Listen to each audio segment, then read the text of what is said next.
Shalom saudaraku yang dikasihi oleh Tuhan Yesus Kristus.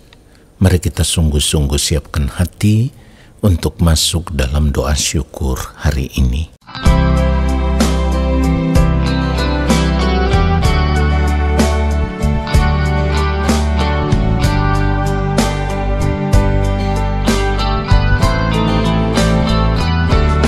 Dengan apakah seorang muda mempertahankan kelakuannya bersih dengan menjaganya sesuai dengan firman-Mu.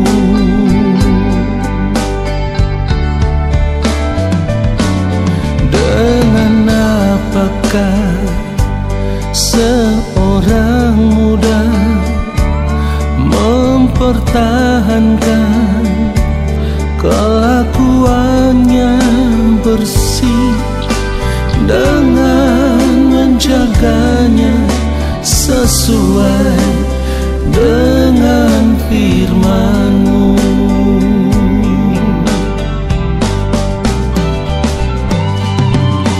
Dalam hatiku aku menyimpan janji-Mu, supaya aku jangan berdosa terhadap Engkau.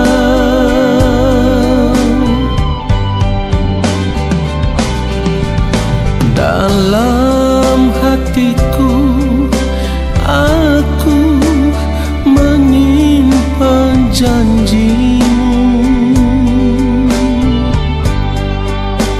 supaya aku jangan berdosa terhadap Engkau.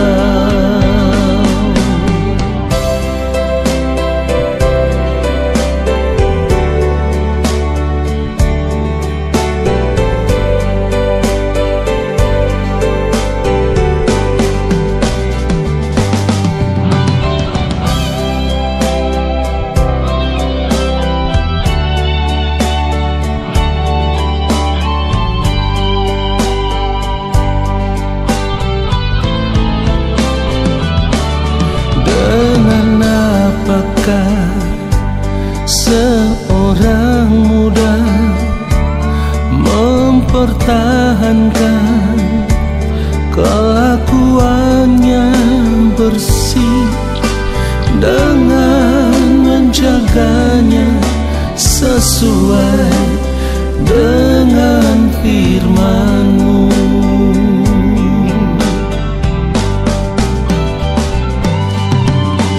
Dalam hatiku aku menyimpan janji-Mu, supaya aku jangan berdosa terhadap Engkau.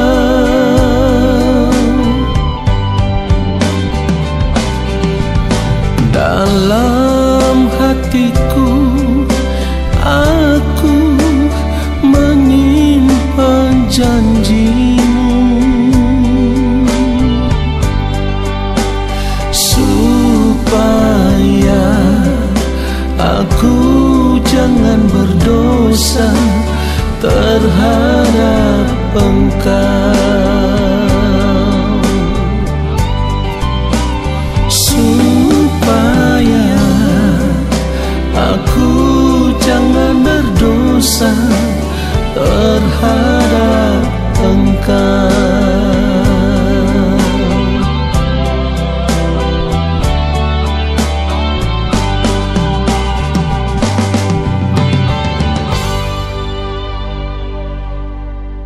Mari kita berdoa.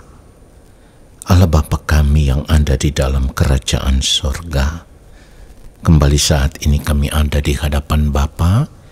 Kami mau duduk diam di dalam hadirat-Mu ya Tuhan, dan kami mau mempersiapkan hati kami untuk diisi dengan kebenaran firman-Mu. Roh Kudus Tuhan, urapilah setiap kami, supaya oleh pengurapan kuasa Roh Kudus, ketika kami menerima kebenaran firman Tuhan saat ini, kami boleh mengerti, lalu kami mau berjuang untuk hidup seturut dengan firman-Mu ya Allah di sepanjang hari hidup kami. Di dalam nama Tuhan Yesus Kristus kami berdoa. Amin. Saudara yang dikasihi oleh Tuhan Yesus Kristus, ketika kita tahu bahwa kesempatan hidup kita di dunia ini sangat singkat atau terbatas, yang artinya kita juga sadar bahwa tidak selamanya kita hidup di dunia ini, maka kita harus memiliki perasaan krisis. Kita harus memiliki kegentaran untuk satu hal ini, yaitu ketika nanti waktu Tuhan tiba bagi kita, apakah kehidupan kita sudah ditemukan benar-benar berkenan di hadapan Allah Bapa di sorga. Saudara, ini yang harus kita perkarakan. Karena pada akhirnya, saudaraku, di ujung kehidupan kita nanti, kita harus menghadapi realitas hidup yang sesungguhnya, yaitu kekekalan, saudaraku. Oleh sebab itu kita harus benar-benar sadar, tidak ada hal lain yang lebih penting di dunia ini daripada mempersiapkan diri, mempersiapkan hidup kita untuk masuk pada kehidupan yang sesungguhnya, yaitu kehidupan yang kekal. Saudaraku, serius mempersiapkan diri berarti kita harus serius memeriksa setiap gerak kehidupan kita, baik sikap kita, gerak pikiran kita, tindakan, perkataan, bahkan seluruh perbuatan-perbuatan kita harus kita periksa dengan serius. Firman Tuhan katakan begini, Efesus pasal 5 ayat 15, dikatakan karena itu perhatikanlah dengan saksama bagaimana kamu hidup. Jangan seperti orang bebal, tetapi seperti orang arif. Ayat 16 dikatakan, dan pergunakanlah waktu yang ada karena hari-hari ini adalah jahat. Saudaraku, kalau dikatakan perhatikanlah dengan saksama, itu juga bisa berarti periksalah dengan teliti, periksalah dengan benar seluruh gerak hidup kita. Ini persoalan yang sangat penting. Kenapa penting, saudaraku? Karena ketika nanti kita berada di ujung kehidupan, kehidupan kita harus ditemukan benar-benar layak dan berkenan di hadapan Allah Bapa di sorga.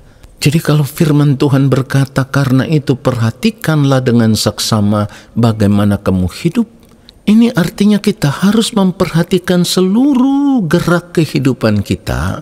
Apakah hidup yang kita jalani itu sudah benar-benar seperti yang Allah Bapa di sorga kehendaki atau belum?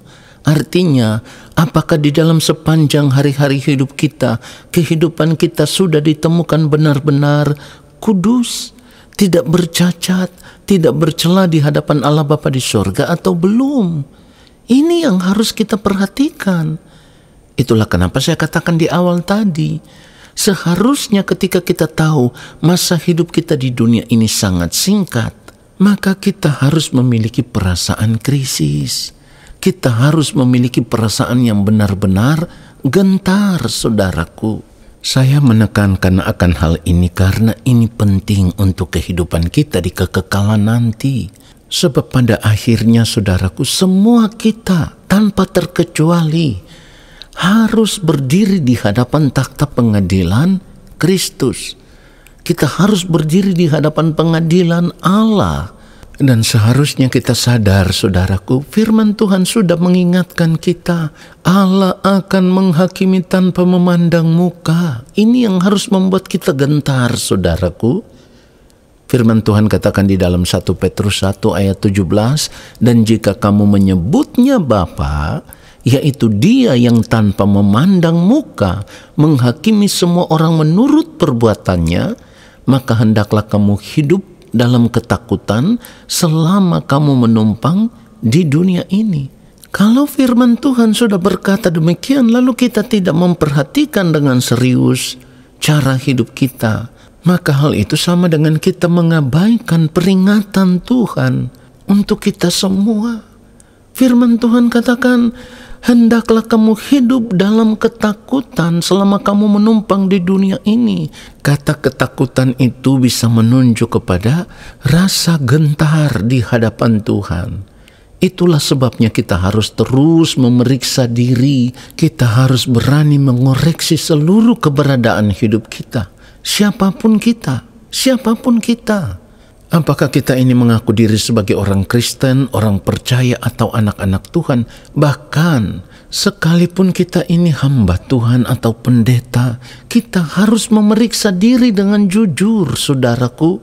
Sebab kalau firman Tuhan katakan Allah menghakimi tanpa memandang muka, maka siapapun kita, saudaraku, kita tidak bisa menghindari penghakiman Tuhan, pengadilan Tuhan. Tidak bisa kita hindari. Kalau kita melihat kebenaran firman Tuhan, Matius 7 ayat 22, dikatakan pada hari terakhir, banyak orang akan berseru kepadaku, Tuhan, Tuhan, bukankah kami bernubuat demi namamu, dan mengusir setan demi namamu, dan mengadakan banyak mujizat demi namamu juga? Saudara perhatikan ini. Bukankah orang-orang yang bernubuat, orang-orang yang mengusir setan, orang-orang yang mengadakan mujizat, mereka itu adalah orang-orang yang sudah melayani Tuhan selama hidup di dunia ini. Tetapi firman Tuhan katakan, kalau kita mau membaca ayat 23, pada waktu itulah aku akan berterus terang kepada mereka dan berkata, aku tidak pernah mengenal kamu, enyahlah daripadaku, kamu sekalian pembuat kejahatan. Saudaraku, inilah yang saya maksudkan di awal tadi. Kita harus memiliki perasaan krisis. Kita harus memiliki perasaan yang benar-benar gentar. Jangan sampai ketika Allah berterus terang, saat kita berdiri di hadapan pengadilan Allah, kita dipandang sebagai orang-orang pembuat kejahatan.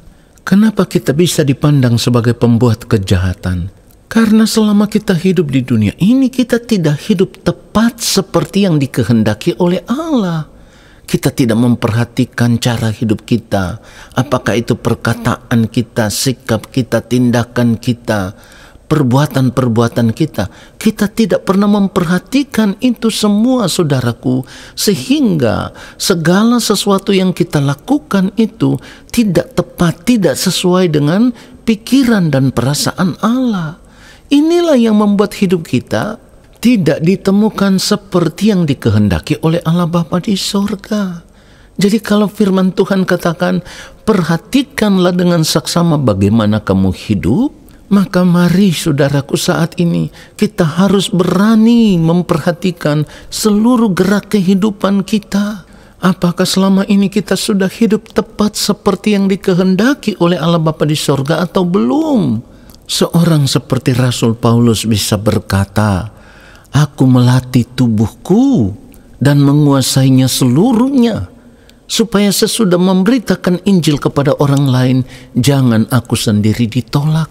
Saudaraku, sudah sering kali saya katakan, kalau orang seperti Rasul Paulus yang sudah menyerahkan segenap hidupnya untuk melayani pekerjaan Tuhan, masih memiliki hati yang benar-benar gentar di hadapan Tuhan, sehingga ia berkata, supaya sesudah memberitakan Injil kepada orang lain, jangan aku sendiri ditolak. Ini kan gambaran hati yang benar-benar gentar di hadapan Tuhan. Lalu, bagaimana mungkin kita yang setiap hari hidup mengikuti keinginan-keinginan diri kita sendiri, mengikuti keinginan-keinginan hawa nafsu diri kita yang dipenuhi dengan keinginan-keinginan daging, kita bisa berharap nanti kalau di ujung kehidupan kita tetap akan diterima di dalam kerajaan sorga? Saya harus katakan, jangan bermimpi, itu tidak mungkin, saudaraku. Karena seperti yang firman Tuhan katakan di dalam Galatia 6 mulai ayat 7, jangan sesat. Allah tidak membiarkan dirinya dipermainkan. Perhatikan ini, karena apa yang ditabur orang itu juga yang akan dituainya. Lalu perhatikan di dalam ayat ke-8. Sebab apa yang dikatakan di dalam ayat yang ke-8 seharusnya membuat kita benar-benar sadar dan gentar. Dikatakan begini, sebab barang siapa menabur dalam dagingnya, ia akan menuai kebinasaan dari dagingnya. Perhatikan itu, saya ulang sekali lagi, sebab barang siapa menabur dalam dagingnya, ia akan menuai kebinasaan dari dagingnya. Tetapi barang siapa menabur dalam roh, ia akan menuai hidup yang kekal dari roh itu. Jadi kalau saat ini kita hanya hidup sebagai orang percaya, tetapi kita masih hidup menuruti keinginan diri sendiri yang dipenuhi dengan keinginan-keinginan daging, maka dapat dipastikan di ujung kehidupan kita nanti yang akan kita tuai adalah kebinasaan yang kekal. Itulah kenapa seringkali saya katakan ini suatu kengerian yang sangat luar biasa. Kalau kita tidak mau menyadari akan hal ini, lalu kita masih tetap hidup sesuka hati kita. Kita masih hidup mengikuti keinginan diri sendiri yang dipenuhi dengan keinginan-keinginan daging. Maka saya harus katakan, jangan pernah bermimpi untuk diterima di dalam kerajaan sorga. Biarlah kebenaran firman Tuhan ini menyadarkan kita semua. Amin. Mari kita berdoa, saudaraku. Allah Bapa yang Maha Kudus, terima kasih untuk kebenaran firman-Mu yang sudah kami terima. Firman-Mu yang terus mengingatkan kami, menegur kami, bahkan menyadarkan kami, supaya kami memperhatikan seluruh gerak kehidupan kami. Firman-Mu yang menyadarkan kami, kalau waktu hidup kami di dunia ini sangat singkat, berarti kami harus berjuang untuk hidup melakukan apa yang menjadi kehendak-Mu saja ya Tuhan, supaya kehidupan kami benar-benar boleh ditemukan berkenan di hadapan-Mu ya Bapa ketika kami berada di kekekalan nanti. Terima kasih Bapa untuk kebenaran firman-Mu yang sungguh memberkati kami, dan kami mau mengambil keputusan untuk berubah sebelum waktu-Mu tiba bagi kami ya Allah. Terima kasih Bapa di sorga. Lalu saat ini kami semua mau mengangkat tangan di hadapan Bapa. Kami percaya Engkau akan menurunkan tangan dan memberkati hidup kami.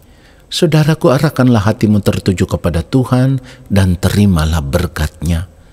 Segala berkat kasih karunia daripada Allah Bapa di sorga, rahmat cinta kasih yang berlimpah-limpah dari Gembala Agung yang mulia Tuhan Yesus Kristus, di dalam persekutuan yang manis dengan Roh Allah yang kudus, turun atas kehidupanmu, menyertai langkah hidupmu, dan memberkati segenap kehidupanmu sekarang dan sampai selama-lamanya.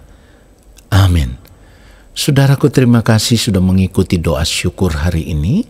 Sampai jumpa dalam doa syukur besok hari. Tuhan Yesus memberkati kita semua. Shalom.